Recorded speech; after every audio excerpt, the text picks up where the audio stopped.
Technically ابھی اس کا جو جیل ٹرائل کا آرڈر ہے وہ ابھی کالعدم نہیں قرار دیا گیا، مگر اس کی نظیر جو کل فیصلہ ہوا ہے ڈویژن بینچ کا، اس کا اطلاق لامحالہ اگر حکومت یعنی وہ سیکرٹری صاحب اگر اسے دیکھیں تو اس کو بھی ریکال کر لیں، اس آرڈر کو خود ہی ریکال کر لیں اس سے پہلے کہ ظاہر ہے ہم نالش لے کر جائیں اور عدالت عالیہ اس کو جو ہے کالعدم قرار دے۔ تو میں توقع کرتا ہوں کہ یہ اوپن کورٹس جو ہے اس میں سماعت کریں گی اور انصاف کے تقاضے پورے کیے جائیں گے۔ آپ لوگوں کو یعنی میڈیا کو، چاہے وہ الیکٹرانک ہو یا پرنٹ میڈیا ہو، ان کو رسائی ہونی چاہیے عدالتوں میں۔ اور اگر چیف جسٹس پاکستان قاضی فائز عیسیٰ صاحب پورے قوم کو دکھاتے ہیں، وہ براڈ کاسٹ دکھاتے ہیں اور وہ سارا ویژولز اور آڈیو دکھاتے ہیں، تو اچھی بات ہے۔ اوپننس جو ہے کا انہوں نے شروعات کی ہیں اور میں سمجھتا ہوں کہ سبھی کو اس کی جو ہے فالو کرنا چاہیے، اور جتنا زیادہ اس کو اوپننس میں ہم لے کے جائیں گے اسی طرح بہتر ہے۔ اب جو الیکشنز ہیں اس کی بھی شفافیت جو ہے ابھی انشور کرنی چاہیے، کیونکہ اسی سے ریاست جو ہے وہ پھر بحال ہوگی اور آئین کی بالادستی ہوگی، وگرنہ جس انداز سے لیول پلینگ فیلڈ کو منہدم کر دیا گیا ہے، ایک جماعت کو آسمان پہ چڑھا دیا گیا اور باقی سب کو دفن کر دیا گیا ہے، تو سبھی جماعتیں جو ہیں وہ اس کی شکایت کنندہ ہیں، بشمول پیپلز پارٹی کے، اور پی ٹی آئی کو جس طرح سے بدر ہوئے کر رہے ہیں۔ میں سمجھتا ہوں کہ اس میں بھی یہ جو ہے شفافیت ہونی چاہیے، کیونکہ اگر شفافیت ہوگی تو ہی بامعنی الیکشنز ہوں گے اور تو ہی اقتدار کا انتقال عوام کے۔ دیکھیں میں تو کہتا ہوں ساری قوم میں سبھی لیڈرز کو بننا چاہیے تاکہ بیرونی قوتیں آپ کے اندر مداخلت نہ کر سکیں۔ میں نے کہا بالکل کہا، ایک فریکچرڈ سوسائٹی میں فریکچرڈ سوسائٹی ولنریبل ہوتی ہے، اس میں بیرونی وہ تیار ہیں، بالکل تیار ہیں جمہوریت کے لیے۔ نہیں، میرا مطلب ہے مساق جمہوریت تو یہی ہے نا کہ آپ شفاف الیکشنز کرائیے گا۔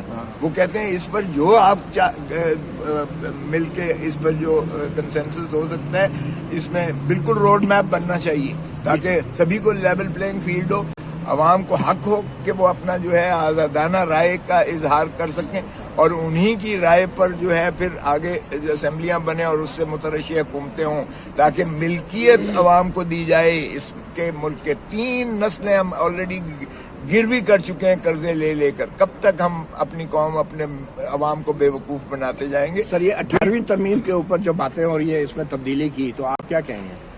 دیکھیں یہ تو کنسنسس کے ساتھ قوم کا مسئلہ ہے، آپ منتخب کیجئے گا عوام کے جینون نمائندوں کو، جو بھی اس میں سے آتے ہیں۔ آئین میں ترمیم کرنا جو ہے، پھر آئین کا جو طریقہ ہے اس میں اگر کرنا چاہتے ہیں تو بھلے کیجئے گا، اگر پاکستان کے عوام یہ چاہتے ہیں تو بالکل کریں، لیکن اگر پاکستان کے عوام نہیں چاہتے ہیں۔ آپ کے خیال میں 18ویں ترمیم میں ترمیم ہونی چاہیے؟ یہ دیکھیں جو اللہ تعالیٰ کے ابدی قوانین ہیں، اس کے علاوہ جو انسانی قوانین ہیں، اس میں ہر وقت آپ کو ایک 2 تاریخ سے ہر وقت اس وقت جو ہے اس میں ہو سکتی ہے، کیونکہ یہ جب ایوولوشنری جس کو آپ پروسیس کہتے ہیں، جس کو آپ گروتھ کہتے ہیں، اس گروتھ میں غلطیاں بھی ہوتی ہیں اور ان کا تدارک کرنا ہی ترمیم ہوتی ہے، اور یہ حق جمہور کا ہے، پارلیمان کا ہے۔ اگر پارلیمان اپنے 2/3 اکثریت کے ساتھ کوئی بھی کام کرنا چاہتی ہے تو بالکل اس میں کوئی ممانعت نہیں ہے، لیکن اگر کنسنسس ہو جاتا ہے تو اس سے بہتر چیز ہی کوئی نہیں ہے۔ 18ویں ترمیم کنسنسس سے ہوئی تھی، آپ کو یاد ہوگا۔ اگر کنسنسس ہو تو بہتر ہے، وگرنہ 2/3 جو آئین کے اندر مندرج ہے اس میں کچھ بھی۔ اسٹیبلشمنٹ کو اعتراض کیا ہے 18ویں ترمیم پہ؟ یہ تو آپ زیادہ جانتے ہیں، اسٹیبلشمنٹ کے قریب مطیع اللہ جان زیادہ ہے، کیونکہ مطیع اللہ جان ان کی جو ہے مہمان نوازی کا ماشاءاللہ وہ شرف بھی اسے حاصل ہے۔ آپ اس کا جواب دیں خود۔ شمولیت کر رہے ہیں، ہم بھی تھک جاتے ہیں، کبھی پریس کلب آپ کا ویٹ کرتے ہیں، کبھی ادھر کھڑے ہو کے کرتے ہیں، مطلب خبر سوشل میڈیا اور ٹویٹر پہ اتنی ٹرینڈ کرتی ہے کہ جی ابھی سردار لطیف کھوسہ صاحب پاکستان تحریک انصاف میں شمولیت کا اعلان کریں گے باقاعدہ، یہ ہم سنتے ہیں ڈیلی۔ آج کلیئر کریں۔ دیکھیں اگر آپ لوگوں کی محبت میرے ساتھ ہے، پاکستان کے عوام کی، میں جہاں بھی جاتا ہوں وہ جو ہمارے بیرون ملک جو پاکستانی ہیں وہ بھی بہت محبت کرتے ہیں، تو یہ میں ان کا مشکور ہوں۔ باقی ہر ایک کی اپنی اپنی سوچ ہے. میں آئین کے ساتھ ہوں, میں قانون کی بالادستی کے ساتھ ہوں, میں پاکستان کی جمہور اور پاکستان کے ساتھ ہوں. میرا اس سے سروکار نہیں ہے. پاکستان کے عوام کو ان کا حق دیجیے گا, اونرشپ دیں, پاکستان کو چلنے دیں, پاکستان کو آئین اور قانون کے مطابق چلنے دیں.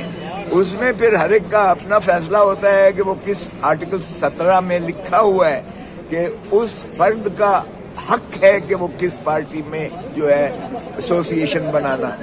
اس لیے جس کا حق ہے وہ استعمال کر سکتا ہے.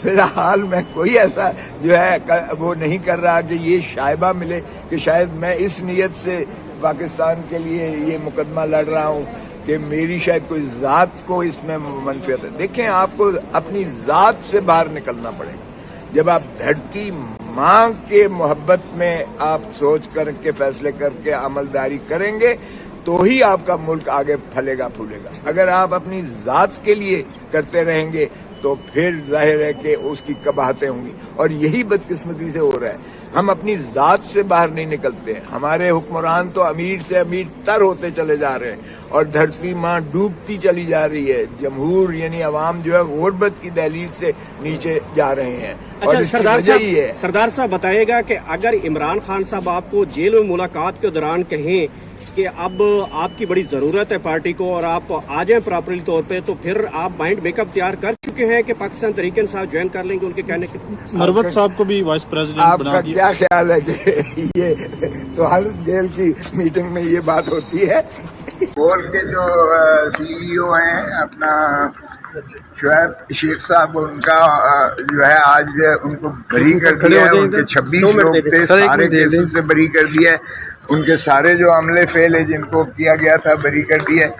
سندھ ہائی کورٹ نے پہلے بری کیا تھا, اور یہ آئینی قدغن تھی کہ ایک ہی کیس کا 2 مرتبہ ٹرائل نہیں ہو سکتا. تو آج انہیں اتنے کشٹ کے بعد جو ہے اتنے عرصے ایک صعوبت اور اذیت اور کرب سے گزرنے کے بعد آج انہیں بری کیا گیا ہے. ان کی بیگم صاحبہ بھی اس میں تھیں, ان کو بھی بری کر دیا گیا ہے, اور جتنی ایڈمنسٹریشن کے لوگ تھے سبھی کو بری کر دیا گیا ہے باعزت. سر, کل سائفر کیس کا فیصلہ ہے ہائی کورٹ سے, اس پہ آپ کیا کہتے ہیں؟ اور آج عمران خان صاحب کی ضمانت کا کیس بھی لگا ہوا ہے سپریم کورٹ میں. آج انشاءاللہ کرتے ہیں. اور جہاں تک تعلق ہے, کل وہ ہم تو پہلے دن کہہ رہے تھے کہ جیل ٹرائل یہ ٹرائل ہی نہیں ہوتا ہے. اس طرح سے آپ سیکریسی کے ذریعے سے کسی کو جو ہے سزا کریں تو یہ آئین اور قانون میں اس کی اجازت نہیں ہے. اور جب اوپن